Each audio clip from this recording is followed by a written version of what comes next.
Hey guys, it's Tracy. It's another episode of Final Score. I'm here with my hosts, Trey and Jay. Alright guys, we have a lot of interesting things going on in football today. So here's the games of the week. The Redskins beat the Giants 29-27. How do you guys feel about that? How about you, Trey? Man, coming into the game, I can't necessarily say that I was ready for the Redskins to steal one against the Giants. Everybody coming into the game, of course, that was the matchup of Odell Beckham versus Josh Norman. And as advertised, they gave us a show. And even though Odell Beckham may have won the battle, Josh Norman clearly won the war. What you think, Jay? So late in the fourth quarter, Eli Manning threw a pick after he was just passing to Odell all the way down the field. Then Eli Manning just made a dumb decision by throwing it to the tight end across the middle. Typical Eli, though. It's typical Eli. Struggling. To the Vikings. The Vikings beat the Panthers 22-10. So how do you feel about that, Jay? Well, it's not really about what the Vikings did. It's about what the Panthers aren't doing, and that's performing like they did last year. They're already 1-2. They only scored one touchdown. Cam Newton struggling. How you feel about that, Trey? Jay, you gotta give credit where credit is due. I'm sorry, man. That Vikings defense is off to a great start this year, man. They're probably top 10, probably top 5. Might account for why They shut down the Packers and Aaron Rodgers, and then they did the same thing against the Panthers. Two high-powered offenses, two pretty good quarterbacks. I think we can agree on that. I don't know, man. The Vikings, they at 3-0, they're not looking like pretenders. They're looking like contenders. On the road to Carolina. All right, guys. How about the Bills and the Cardinals? So the Bills beat the Cardinals 33-18. So how do you feel about that, Trey? This is definitely a surprise. Nobody would ever expect the Bills to be a high-powered Cardinals offense. I think Cardinals fans should really be worried and concerned because I don't know, Trace. Carson Palmer, he's not looking like that guy that can, lead the franchise anymore, man. I don't know. Coming into this game, Jay, did you really think the Bills would beat the Cardinals? Even though the Bills were at home in Buffalo, it's still the Buffalo Bills, and they're just a mediocre team throughout the years. Carson Palmer and that Cardinals offense was a top 10 offense last year. This year, it's like they're not getting everyone involved. David Johnson, the running back, isn't performing like he used to, and Carson Palmer is just throwing the ball to Larry Fitzgerald like he doesn't have any receivers on the team. And that's another reason why they're 1-2 also, like the Carolina Panthers. Moving on to our next segment, who has more to worry? So what do you guys think, the 1-2 Cardinals or the 1-2 Panthers? How about you, Jay? Well, since the Panthers went to the Super Bowl last year, I'm going to give more to worry to the Cardinals.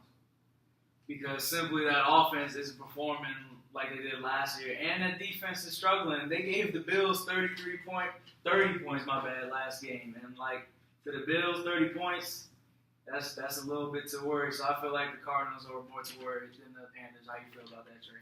I think the Panthers should worry a lot. They lost the game at home for the first time since it was a streak. 2014, I believe, and it's just I don't know, man. The wheels are starting to fall off, but you see a lot of guys or teams that losing the Super Bowl the year after. It's kind of hard for them to get back on track and sort of get back to that point of dominance. I don't know. The Panthers, they have a legit reason to be worried now. Will they lose out on the playoffs? I don't know. It's still kind of early to tell, but Cam Newton and the Panthers and Kelvin Benjamin, they better get it together quick before it gets late or real early. Do you think the Cardinals and the Panthers will still make the playoffs, or what? I think the Panthers will make it, but the Cardinals, they're not going to make it. So moving on to our percentages, and these percentages are according to ESPN's Football Power Index.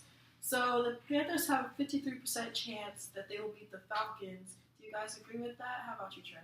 I definitely agree with that. I think the Panthers will bounce back this week after losing to the Vikings, and they'll let loose on the Falcons, man. The Falcons, they're not ready for a focused, determined, and ready to go Panthers team with Cam Newton and Kelvin Benjamin. They're going to hit the ground running in this game, and I don't think the Falcons will see this one coming. What about you, Jay? I do agree with that trade, that percentage. I feel like it should be a little bit higher because the Panthers have won one game this year, and that was to the 49ers. Lackluster. The Panthers have lost to teams like the Vikings and the Broncos, who have elite defenses, like you pointed out, Trey. And that's not what the Falcons have. They allowed a whole bunch of points to Drew Brees last week. So I feel like the Panthers will even it up at 500 and be 2-2 after next week versus Falcons. Gotcha. Okay, how about these two teams, Vikings versus Giants? The Vikings have a 75% chance they will beat the Giants. What do you think? Odell Beckham has still yet to crack the end zone this entire season. I feel like they need Odell to at least score 1 or 2 touchdowns versus that defense, or the Vikings are looking at a 4-0 start. How do you feel about that trade? Man, I don't know, man. Anytime you got Eli Manning and Odell Beckham, especially Odell Beckham, and then you got Victor Cruz back, and you got the rookie Sterling Shepard. I mean, you can't lie to the Giants really do have a shot to win this game. But when you see the Vikings over there shutting down Aaron Rodgers, Cam Newton, I mean, can you trust Eli?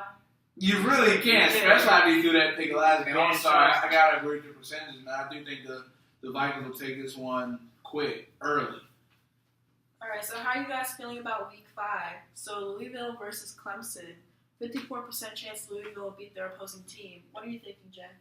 Louisville is going into that valley with ranked number 3 and Clemson's number 5. Both undefeated. Clemson lost to Alabama in the national championship last year, so they're the expected favorites. But however, Louisville is expected to win this game because that boy Lamar Jackson is a bad man. Number 1 in the Heisman hype, I believe he has 20 plus touchdowns. The next closest is less than 15, so he's putting up like video game numbers. I saw a tweet earlier talking about, I remember I used to do that on Road to Glory on NCAA football. Put it on rookie, he's playing on rookie. And this is real life stuff. How you feel about that, Trey? Yeah, he really is making it look like rookie mode out there. I don't know, man. I never really like to say a team doesn't have a chance because anything, as we know, anything is possible. So even though Louisville is the favorite, I mean, you can't count Clemson out, man. This is football, man. And the thing is, one thing I know about sports, I don't know too much, but one thing that I do know is it's always supposed to go one way on paper, and sometimes it always just ends up going different. So, I don't know, man. This game just going to be able to play out. I mean, it's only 54%, so it's not really that much lopsided. It's still kind of even. The difference between about college football and NFL, that home field advantage for Clemson is going to show. So let's see if Lamar Jackson can handle the pressure. Yeah, we'll see. Okay, injuries for this week, man. Oh, man. You can go ahead and take that over, Trey. Go ahead and tell them about the injury report. As a Cowboys fan, it was hard to hear that Dez Bryant went down with the injury, man. It's truly sad. Well, it's not that bad. It's just a hairline fracture, but it's still like, the Cowboys can't catch a break. You already got to deal with Turner being out. Now you come to Dez Bryant news. You already have a rookie quarterback. You got a rookie running back. It's just like, can they catch a break? But Dez Bryant got a hairline fracture. He's going to be out for about 4 to 6 weeks. Then moving on to J.J. Watt. I feel sorry for Houston Texans fans, man. The rest of the season.